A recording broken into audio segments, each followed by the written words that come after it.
உலகம் என்ன பண்ணுனா 5 மேட்டர் சொல்லும் பொழுது 3 உண்மை இருக்கும், 2 பொய் சேர்ந்து கலந்து விட்டுரும். ஒரு ஸ்டோரி சொன்னாங்கன்னா அப்படியே ஒரு கலந்து 2-3 பொய்யை மிக்ஸ் பண்ணி விட்டுருவாங்க. அப்படி நம்ம பண்ணக்கூடாது. உண்மையை மாத்திரமே சொல்லும். ஒரே ஒரு பொய் சொன்னதுனால என்ன ஆகுதுன்னா சாத்தானுக்கு இடம் கிடைச்சிச்சு. பொய் சொன்ன உடனே பிசாசுக்கு வஞ்சிக்கு இடம் கிடைக்குது. டக்குன்னு சாத்தான் முதல்ல வந்து சொல்லுது சகல விருட்சத்தின் கனியை புசிக்க கூடாதோ அப்படின்னு போட்டு வாங்குது.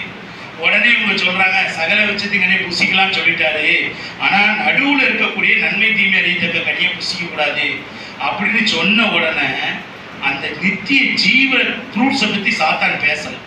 பிசாசு உண்மையாவே தேவனை போல இவங்க மாறலாம், நித்திய காலமா இந்த பூமியில வாழலான்னு பிசாசு அது உண்மையாவே இருந்தா பிசாசு வந்து என்ன, பிசாசு வந்து அந்த ஃப்ரூட்ஸை பத்தி சொல்லியிருக்கலாம் இல்லையா? பிசாசு வந்து நல்லது கிடையாது, நல்லவங்க மாதிரி தெரியும். சாத்தான் நல்லவங்க மாதிரியே பேசுவாங்க. நல்லவங்க யாருமே நல்லவங்க மாதிரி பேச மாட்டாங்க. நல்லவங்க வந்து யதார்த்தமா பேசிட்டு போயிடுவாங்க கடந்து. ஆனா சாத்தான் தான் பயங்கரமா திட்டம் பண்ணி பேசும். அப்படிப்பா இப்படிப்பான்னு சொல்லி பேசி அங்க என்ன பண்ணுது, அவங்கள்ட்ட பேசுது. இல்ல ஜீவ விருட்சத்தின் கனியை நீ எடுத்து சாப்பிட்டுட்டும் ஹஸ்பண்டுக்கு கூடுன்னு சொல்லியிருக்கலாம் இல்லையா? சொல்லலை. நன்மை தீமை அறியத்தக்க கனியை சொல்ல. இன்னைக்கு கூட அநேகருடைய வாழ்க்கையில நன்மை தீமை அறியதான் ஆலயத்துக்கு வாராங்க. உங்களை நான் சொல்ல வரல, நீங்களும் நானும் விசேஷித்தவங்க, நம்ம அப்படிப்பட்டவங்க இல்லை. ஆனா உலகம் முழுவதும் இருக்கக்கூடிய கிறிஸ்தவ மார்க்கமானது நன்மையை தேடி ஓடுது. அநேகர் சொல்றாங்க கிறிஸ்துவுக்குள்ள போகும்பொழுது உங்களுக்கு உதவி பண்றாங்களா, உங்களுக்கு அதை பண்றாங்களா, அங்க ஃபண்டு வருதா, இங்க ஒன்னும் வராது. நித்திய ஜீவன் எங்களுக்கு தேவன் கொடுத்திருக்காரு. பாவத்துல இருந்து எங்களை விடுவிச்சிருக்காரு, சாபத்துல இருந்து விடுவிச்சிருக்காரு. பாவத்தின் பிடியில சாபத்தின் பிடியில இருந்து எங்க குடும்பம் ஆசீர்வதிக்கப்பட்டிருக்கு, எங்க பிள்ளைங்க ஆசீர்வதிக்கப்படுறாங்க. நாங்க வாழ்ந்த வாழ்க்கையோட 10 மடங்கு எங்க பிள்ளைங்க வாழ்றாங்க. ஹல்லேலூயா. நாங்க சாப்பிடாத எல்லாவித ஃப்ரூட்ஸையும் எங்க பிள்ளைங்க சாப்பிடுறாங்க. தேவனாகிய கர்த்தர் எங்களை ஆசீர்வதிச்சு இந்த பூமியில உயர்த்துறாரு. பரிசுத்த வேதாகமத்தில் தேவன் தெளிவா சொல்றாரு, கர்த்தருடைய ஆசீர்வாதம் ஐஸ்வர்யத்தை தருமா, வானத்தின் பலகணிகளை திறந்து ஆசீர்வதிப்பார். ஹல்லேலூயா.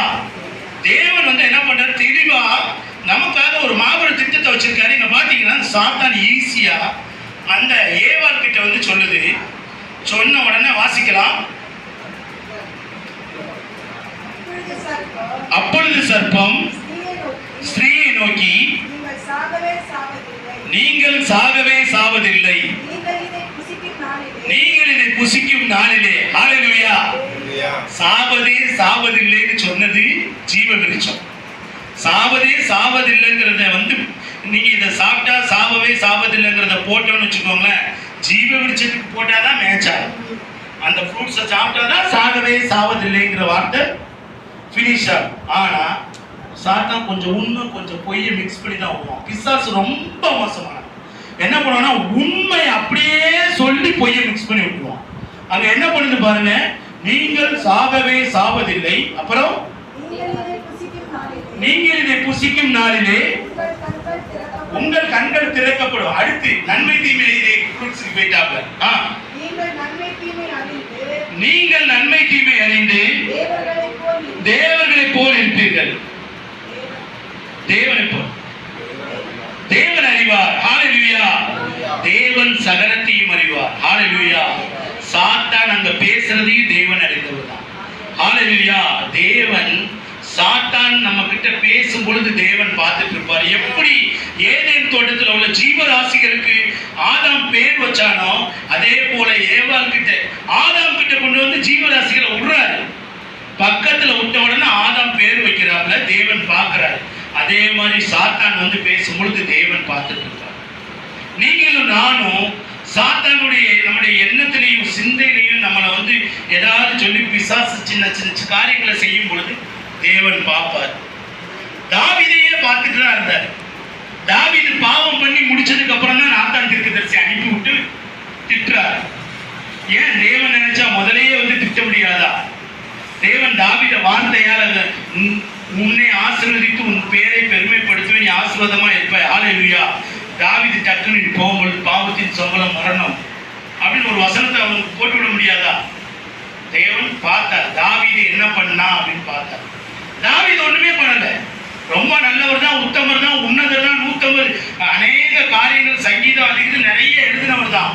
தேவனுக்காக வாழ்ந்தவர் தான். கர்த்தரை எக்காலத்திலும் ஸ்தோத்தரிப்பேன், அவருடைய துதி எப்பொழுது என் வாயில இருக்குன்னு சொன்னவர். ராஜா அப்படி சொன்னவர் தான். பாவம் பண்ணிட்டாரே, ஒரு பெண்ணை இச்சையோட பார்த்தாரு, பாவம் பண்ணாரு, பாவம் பண்ணதோட உடலை அது கூட போய் விபச்சாரம் பண்ணாரு, பாவம் முதல் இடத்துல இடறி விழுந்தாரு, முழங்கால் போட்டு மன்னிப்பு கேட்காரு. அதுக்குதான் தேடி முழங்கால் படிட்டு தேவ சமூகத்தில் அமர்ந்து நம்மளை நாமே சுத்திகரிக்கணுங்கிற பாயிண்டே இதுக்குதான். நம்மளை அறியாம ஒரு இடத்துல இடறி விழுந்துட்டோம் அப்படின்னா அடுத்த நாள் காலையில நம்ம ஜப வேலை வரும் பொழுது தேவன் அதை உணர்த்துவார். தேவன் அதை உணர்த்தி தேவன் நம்ம அதை வெளிப்படுத்திடுவார். வெளிப்படுத்தி நம்ம தேவ சமூகத்துல மன்னிப்பு கேட்டு புது மனுஷனா ஆயிடலாம். அதே இது நமக்கு அந்த ஜெபம் பண்ணக்கூடிய அந்த ஹேபிட் இல்லாம போயிட்டுன்னா இடருவோம். ஒரு நாள் அடுத்த நாள் பாவம் பண்ணுவோம். பாவம் பண்ணா பிசாசு விடாது, பிசாசு துணிகரமான பாவம் பண்ண வைக்கும். அந்த பெண்ணு கூட தப்பு பண்ணாரு, அடுத்து கணவன் கொண்டு போய் கொள்றாரு. அந்த பொண்ணுடைய கணவன் கொன்ன உடனே தேவனாகிய கர்த்தர் நாத்தான் தீர்க்கதரிசி வச்சு சொல்றாரு, உன் பரம்பரையில பட்டயம் உன்னை விட்டு நீங்காது. ஹல்லேலூயா. தாவீதுடைய பரம்பரையில இயேசு பிறக்காரு. இயேசு செத்ததுக்கு அப்புறமும் ஈட்டியை வச்சு அவரை குத்தி செக் பண்ணி பார்க்காங்க.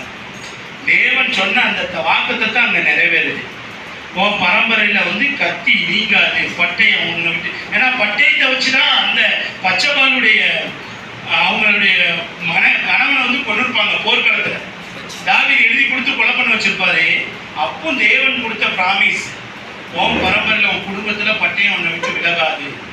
இயேசு பாவத்தையும் சாபத்தையும் தீர்த்து கல்வாரி சிலுவையில் இருக்கார். தாவீதுக்கு தேவன் ஒரு உடன்படிக்கை பண்ணாரு, நித்தியமான இந்த ராஜ்ய பாரம் பரம்பரையில இருக்கும் அப்படின்னு சொன்ன. அதனாலதான் இயேசு அந்த குடும்பத்துல பிறக்க வச்சு நித்தியமான ராஜாவா இயேசு இந்த பூமியில இருக்கார். ஹல்லேலூயா, ஹல்லேலூயா. பட்டயம் குத்தப்படுது. ஒரு வசனம் சொல்லுது சங்கீதத்துல, நீதிமானின் எலும்பு முறிக்கப்படுவதில்லை அப்படின்னு. இயேசுடைய எலும்பு உடைக்கப்படல. ஹல்லேலூயா. இயேசுவோடு கூட கல்லறையில் அடிக்கப்பட்ட 2 கல்லர்கள், சிலுவையில் அடிக்கப்பட்ட 2 கல்லர்களுடைய எலும்பு உடைக்கப்படுது. ஆனால் இயேசுடைய கால் உடைக்கப்படுது. தேவனுடைய வாக்குத்தத்தங்கள் எல்லாமே உண்மையாவே உத்தமமா இருக்கிறது. ஹல்லேலூயா. எடுத்து வாசிக்கலாம். ஆதியாகமம் 3 கடைசி வசனத்தை வாசிக்கலாம். ஆதியாகமம் 3 கடைசி வசனம். அவர் மனுஷனை துரைத்து விட்டு. ஹல்லேலூயா. அதுக்கு முந்தின வசனத்தை வாசிக்கிறேன். அவர் எடுக்கப்பட்ட மண்ணை பண்படுத்த தேவனாகிய கர்த்தர் ஏதேன் தோட்டத்தில் அனுப்பிவிட்டார். ஹல்லேலூயா. தேவனாகிய கர்த்தர் அழைச்சி கொண்டு வந்தார் ஏதேன் தோட்டத்துக்கு.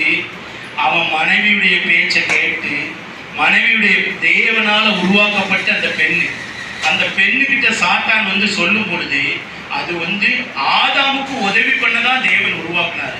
ஆதாம் கிட்ட போய் ஒரு ஐடியா கேட்டிருக்கலாம், கேட்கல. தேவன் கிட்ட போய் கேட்டிருக்கலாம். தேவனை போல மாறுவோன்னு சொன்ன உடனே அது அப்படியே பாவம் சாப்பிட்டுட்டு பழத்தை.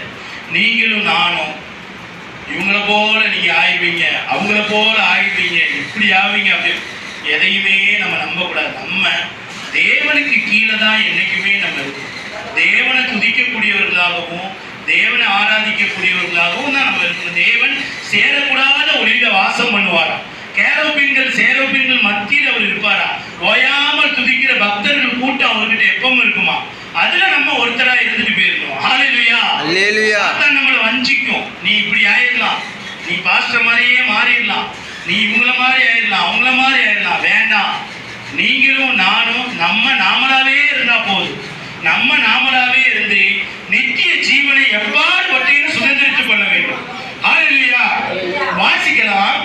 ஆதாம் பண்ண அந்த ஒரு சின்ன தப்பு, அந்த பழத்தை அப்படியே சாப்பிட்டு கொடுத்துட்டான். நீங்களும் நானும் சாப்பாடு எதுக்கு ஆதாம்கிட்ட அங்க கொடுக்குது, இயேசு கிட்ட கொடுக்குது. அங்க இந்த அப்பத்தை சாப்பிடு, இந்த கல்ல அப்பமாக்கி சாப்பிடுன்னு சொல்லுது. இயேசு தேவனுடைய வசனத்தை கொண்டு வாழலாம் அப்படின்னு அங்க ஒரு வசனத்தை சொல்லுவார். அப்பத்தினாலும் என்னுடைய ஒவ்வொரு வார்த்தையும் பிழைப்பார். அப்பத்தினால் மாத்திரமல்ல, நீ ஒவ்வொரு வார்த்தையிலும் பிழைப்பார். தேவனுடைய ஒவ்வொரு வார்த்தையிலும் பிழைப்பாய். ஹalleluya. அல்லேலூயா. வேதத்தில் உள்ள ஒவ்வொரு வார்த்தையின்படி ஒவ்வொரு வசனத்தின்படியும் நம்ம வாழ்றோமான்னு நம்மளை நாமளே ஒவ்வொரு நாளும் நிதானிச்சு பார்க்கணும். நம்மளை நாமே சுத்திகரிக்கணும்.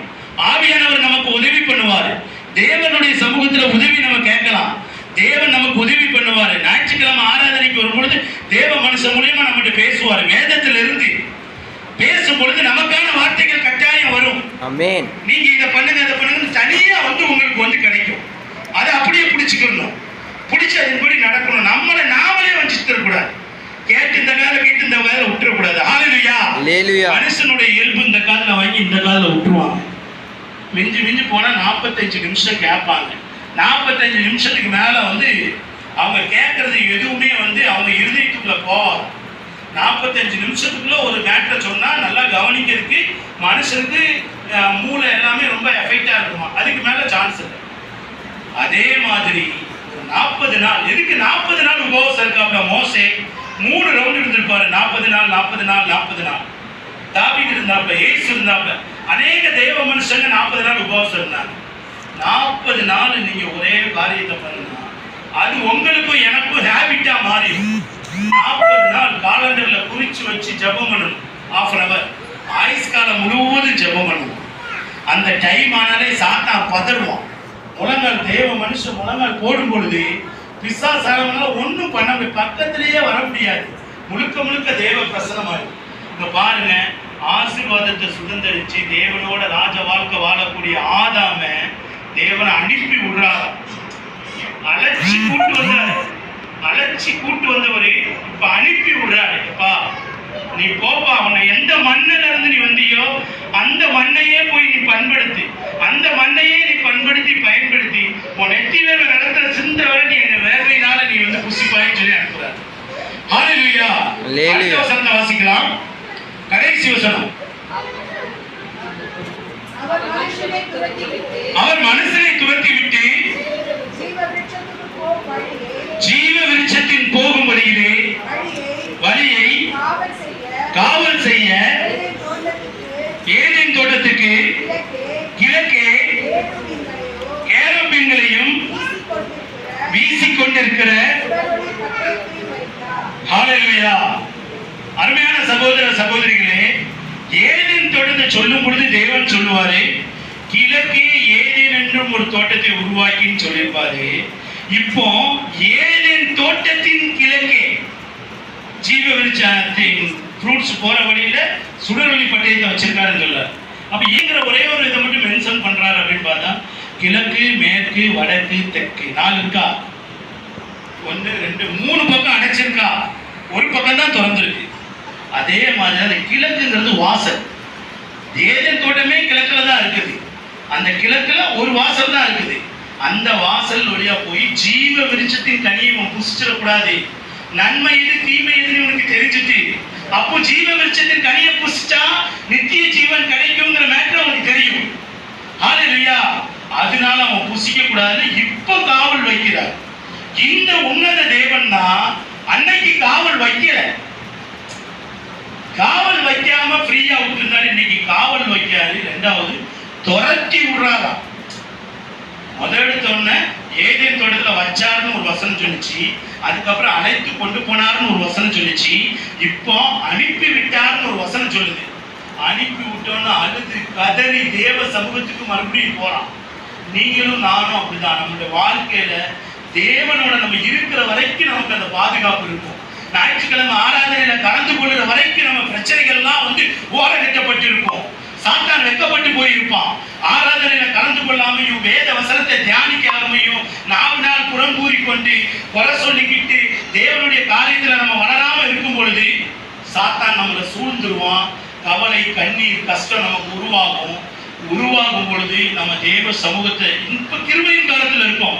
ஹalleluya. கிருபையின் காலத்துல இருக்கும் பொழுது தேவ கிருபையினால நம்ம மீட்கப்படுவோம். ஆனால் நியாய தீர்ப்பின் காலத்துல நம்ம தப்பிக்க முடியாது. ஹalleluya. அல்லேலூயா. அதனால நம்ம கவனமா இருக்கணும். பாருங்க, ஏதேன் தோட்டத்துல இருந்து விரட்டி விட்டுட்டாரு. ஆதாமை ஏவாளையும் அனுப்பி விடுறாரு. மரியாதையும் அனுப்பி விடுறாரு. எப்படி அழைத்து கொண்டு வந்தாரோ அதே போல அனுப்பி விடுறாரு. அவங்க மறுபடியும் போயிருப்பாங்க. அதுதான் இதோட அர்த்தம். மறுபடியும் போயிருப்பாங்க. துரத்தி விடுறாரு. இருக்கும் வாசிக்கலாம். கடைசி வசனம். அவர் மனுஷனை துரத்தி விட்டு ஜீவ விருட்சத்தின் போகும் வழியை காவல் செய்ய ஏதேன் தோட்டத்துக்கு கிழக்கே கேருபீன்களையும் வீசிக்கொண்டிருக்கிற சுடரொளி பட்டயத்தையும் வைத்தார். ஹalleluya. அல்லேலூயா. ஆக்சுவலி கேருபீன்கள் சேரோபீன்கள் வந்து நீங்களும் நானும் கர்த்தருடைய வசனத்தின்படி வாழும் பொழுது நம்ம கால் தரையில விடாதபடிக்கு அதுங்க கையில ஏந்தி நம்மளை பாதுகாத்து ப்ரொடெக்ட் பண்றது அதுக்கு வேலை. இன்னைக்கு பார்த்தா அந்த ஆதாமுக்கு எதிராக அங்க 2 கேரோபீன்ல தேவதூதர்களை வச்சுட்டாரு. அந்த ஃப்ரூட்ஸ் துரத்தி விட்டாருன்னா எப்படி? போயிட்டு வந்தப்பி நான் துரத்தி விட்டாருன்னா அடிக்கிற மாதிரி ஓங்கி விரட்டி விடுறது. அடிக்கல, துரத்தி விடலாம். போ போ போ வராத போ அப்படின்னு துரத்தி விடுறது. அவங்க 2 பேரையும் துரத்தி விட்டாரு. ஹalleluya. நீங்களும் நானும் பரலோக ராஜ்யத்துக்கு போகாம துரத்தப்பட்டவர்களா நம்ம இருக்க கூடாது. ஹalleluya. நியாய தீர்ப்பு நாள்ல தேவன் நம்மளை அழைக்கணும், தேவதூதர்கள் நம்மளை அழைக்கணும். நாம் இந்த பூமியில செய்த நன்மை தீமை காரியங்களை குறித்து ஜீவ புஸ்தகத்தில் நம்ம பேர் எழுதப்பட்டு இருக்கணும். எழுதப்பட்டு தேவன் நம்மளை அழைத்து கொண்டு போவர்கள் காணப்படும். ஆமென். ஹalleluya. அல்லேலூயா. நாம் அப்பொழுது துரத்தப்படக்கூடாது. நமக்கு தேவன் கொடுத்த இந்த காலத்தையும் நேரத்தையும் நம்ம கரெக்டா பயன்படுத்தணும். எடுத்து வாசிக்கலாம். தேவனாகிய கர்த்தர் காலத்தையும் நேரத்தையும் மாற்றக்கூடியவராக இருக்கிறார். எடுத்து வாசிக்கலாம். யோசுவா 10:12 யோசுவா 10:12 வாசிக்கலாம். இல்ல ஹalleluya. தானியேல் வாசிப்போம். தானியேல் 2:21 வாசிக்கலாம். அதற்கப்புறம் யோசுவா வாசிக்கலாம். தானியேல் 2:21.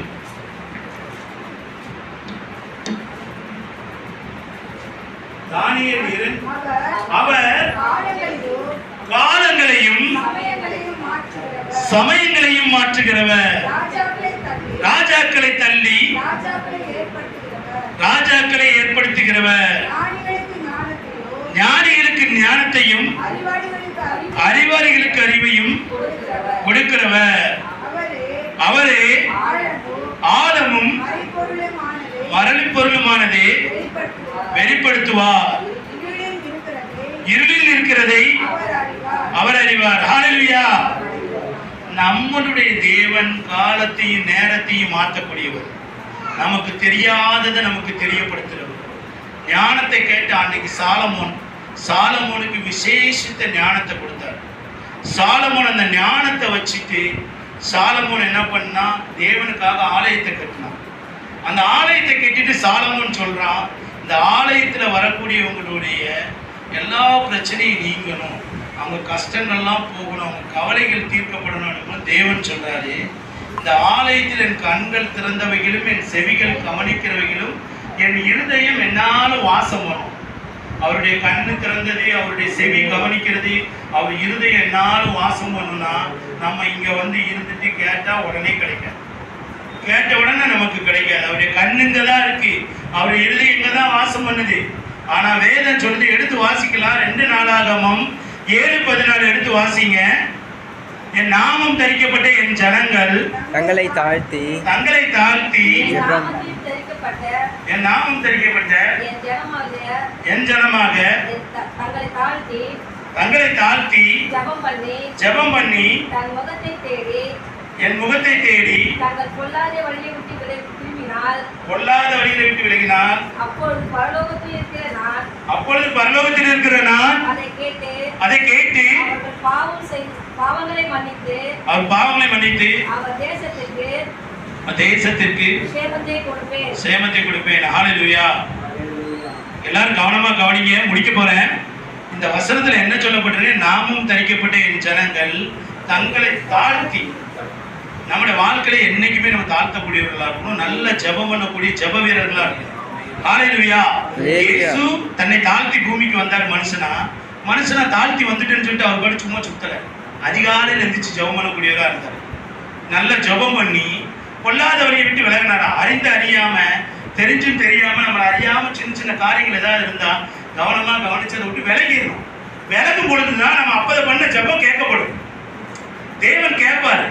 அதுக்கப்புறம் நம்ம பாவத்தை மன்னிப்பாரு. பாவத்தை மன்னிச்சதுக்கு அப்புறம் நம்ம மூலியமா நம்ம தேசத்தை ஆசீர்வதிப்பாரு. நம்முடைய தேசத்திற்கு சேமத்தை கொடுப்பாரு. நம்ம மூலியமா அநேக ஜனங்கள் ஆசீர்வதிக்கப்படுவாங்க. ஹல்லேலூயா. ஹல்லேலூயா. எல்லாரும் கண்களை மூடி ஒரு சின்ன ஜெபம் பண்ணுவோம். எல்லாரும் கண்களை மூடி ஒரு சின்ன ஜெபம் பண்ணலாம். நம்ம